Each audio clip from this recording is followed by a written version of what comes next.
because we've been so like on top of like what's going on with Tampa Bay's offense and everything. They lose a bunch of games, and Tom Brady's not the same. From week 1 to about, I'll say, to about week 12,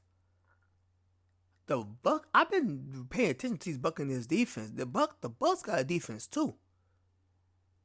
The Bucks probably the same thing with the Jets. Probably the reason why the Bucks was in the verge of making them play, of winning the NFC South, was because of their defense. Because they was hurt on offense like a mug. They was hurt on offense, man. Everybody was hurt when it's coming to offense. Everybody. No Gronk. Top receivers hurt. Everybody's hurt. So what wasn't the kip that kept them close enough to win the NFC South and make the playoffs? Their defense. Their defense has been strong to me all season long. And I think their defense is going to put the hurt on Dak Prescott. I think Dak Prescott is going to make the mistakes like he been making the last 7 weeks. And I think he's going to throw 2 interceptions in this game. And if he does throw 2 interceptions in this game, you just gave Tom Brady 2 chances to put points on the scorecard. No, you can't do that. You can't do that. You can't give Tom Brady opportunities like that. But they will. They will. And I have a real strong feeling that the Bucks is going to make the upset and actually win this game. And if they do, I am laughing. I will be loud in my home. I will be excited. If I got popcorn in my lap, it will be on my floor. Because that would be the funniest thing I've seen happen to the Cowboys. Because their season was golden. Their defense was exploding. You know, like CeeDee Lamb was finally starting to get a strive a little bit towards the end of the season, earning that 88 on his jersey. Poland was taking over what Zeke was supposed to be doing. Then he got some times where Zeke was actually showing glimpses of old Zeke. The only person that was really on some shit the second half of the season was Dak Prescott with all his turnovers. Too many damn turnovers. But they still got in the playoffs, top seed for the wild card. But maybe that's not a good thing, because now you got to go against the lowest division champion. And the lowest division champion quarterback name is Tom Brady. And let's not forget, week one of the 2022 season, Tom Brady and the Bucks beat the Cowboys. Week 1 of the 2021 season, Tom Brady and the Bucks beat the Cowboys. Something about Tom Brady and this Buck team knows what to do against the Cowboys. So the pressure is on Dak. He's not going to lose his starting job. He's making too much money, but he's going to lose the faith and he's going to lose the respect. We're going to stop looking at Dak Prescott like he's, top 5 quarterback in the league, and we might start looking at him like he's Kirk Cousins. We might. They lose to the Bucks, we're going to look at Dak Prescott like he's Kirk Cousins. That's for sure. Since I mentioned Kirk Cousins, let's go ahead and talk about him. Kirk Cousins, how much pressure is on you? Not so much pressure as it is to your team. Because your team won 13 games. A lot of those games y'all probably should not have won. And no one has faith in you anyway. If anything, it's more of an upside. It's more like, oh, they made it to the NFC Championship game. Oh, and Kirk Cousins got like 4 touchdowns in one game, 3 touchdowns the other game, no interceptions, and he threw for 300 yards in both games. He was balling. He might start get some respect. Like, oh, Kirk Cousins not as bad as we thought. He lays the egg. He lays the egg this weekend. Everyone's gonna look at him like, oh yeah, what you expect? It's Kirk Cousins. It's the same Kirk Cousins we already know. So it's nothing really to lose, opinion wise. It's more something to gain.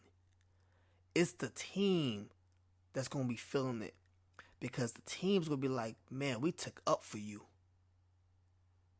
The team might go into next year like, man, if we didn't go deep in the playoffs, like this year, we're not gonna go deep any other year. If Kirk couldn't get us there to the promised land with this team, with top 3 best receiver in the NFL right now, then it's just not gonna happen. Now, I do think some people would be fired before Kirk Cousins get traded or cut or whatever the case may be. I do, but I'm looking at the defensive coordinator. I think he will get fired before they do something to Kirk Cousins, because that defense was just god awful all season long. But it's still some pressure on Kirk Cousins, but it's more like it's a pressure on him to change our minds about him, because we're looking at you like, my New York Giants is about to run you back home on the couch in January where you belong. My Cowboys, how much pressure for my Cowboys? Absolutely nothing. We're not supposed to be here.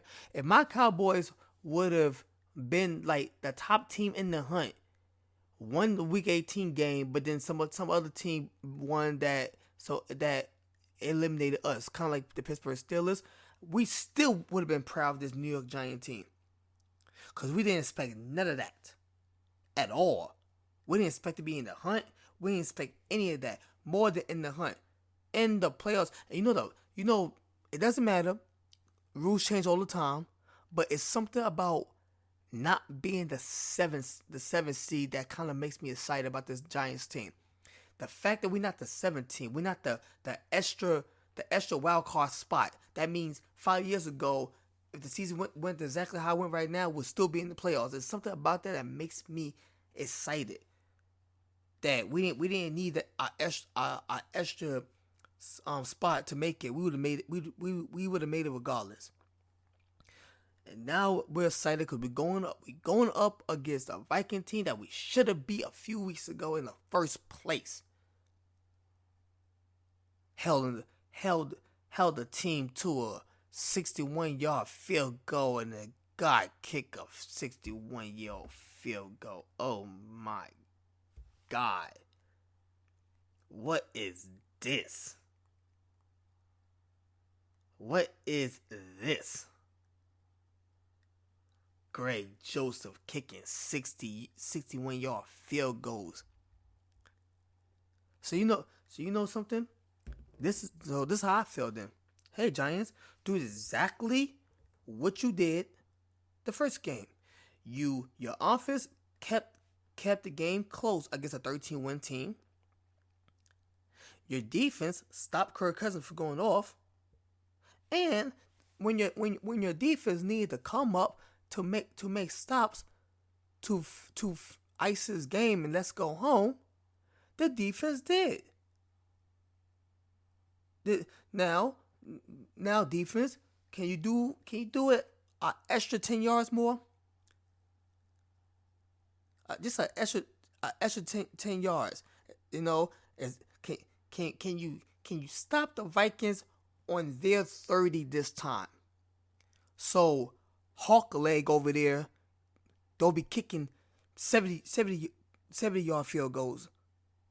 Hawk leg over there. So apparently Hawk leg could kick that 60 yards. So let's stop them a little 10 yards early. Stop them on the Vikings 30. And take the opportunity away from green ass Hawk leg Greg Joseph kicking half a football field. What the hell is in your veins?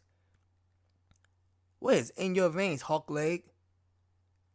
Kicking half, half, more than half of football fields through 2 poles. The kick and the accuracy in that's nah. Another game that the Vikings probably should have lost. You you gonna do that again? You gonna kick another 60-yarder?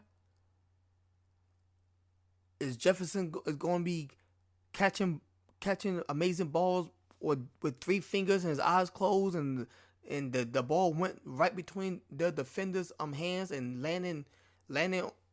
He caught the ball with, I don't know, with 3 fingers in his tongue or whatever the case is. Like, all these lucky ass plays. Are you going to do that again? Because you couldn't get lucky when you play against the Packers. You got destroyed to a Packer team that lost to a Lion team with the season on the line. Lost to a Lion team with your season on the line. Damn, too bad you ain't had to play the Vikings with your season on the line. Can we change, man? Can we get the Vikings out of there and put the Lions in there? You know, if there's any team from the NFC North that deserves to be in the playoffs, man, it's the Lions. Talk about numbers. Hey, they say numbers don't lie, right? 13 wins, right? Numbers never lie. But they could be misleading. They could sure be misleading. You see that number? Oh, 13 wins. Oh yeah, this team should beat the Giants. And then you go back and watch the games. You're like, oh, that should have been lost. That should have been lost. That should have been lost. So that's the pressure for Kirk Cousins. But that's really more of the team than him, because we don't expect nothing from you. Like, anyway, the Buffalo Bills. The only reason why I say the Buffalo Bills might feel pressure to play on the highest level possible is because all odds is on them because of the Damar Hamlin situation. That you basically became like I said on Tuesday's show, you basically became America's team. So people want you to do well so bad. Other than that, there's no pressure on this team. There's absolutely no pressure on this team. Absolutely no pressure. We expect greatness, and they're going to deliver those greatness. If anything, the pressure is more pressure on the Cincinnati Bengals, because we're looking at y'all like, can y'all do it again? You know, can y'all do it again? That's how we look. That's how we look. We looking at them. That's the Bengals. Are you able to do it again?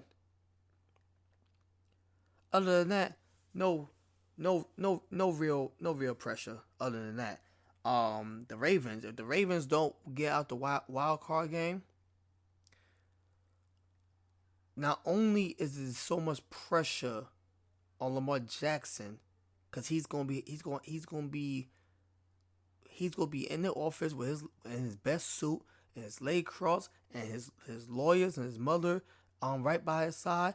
Look at this franchise like, all right, man, the season's over. Where's my money? And y'all better think twice before y'all think of not giving this man your money, unless you're planning to move on without him. That means Huntley cannot be your main quarterback to go to. You're gonna need to go out there and find a quarterback to that's going to eventually replace Lamar Jackson. You know, if you don't want to give Lamar Jackson the money. But what I see pressure for this Raven team, if they don't do well offensively, I see the offensive coordinator getting fired. I see that. Somebody gotta be the scapegoat, and I see that going to the offensive coordinator, because that's basically what been like their problem is Lamar Jackson. You have no offense. So why are you the the coach of the team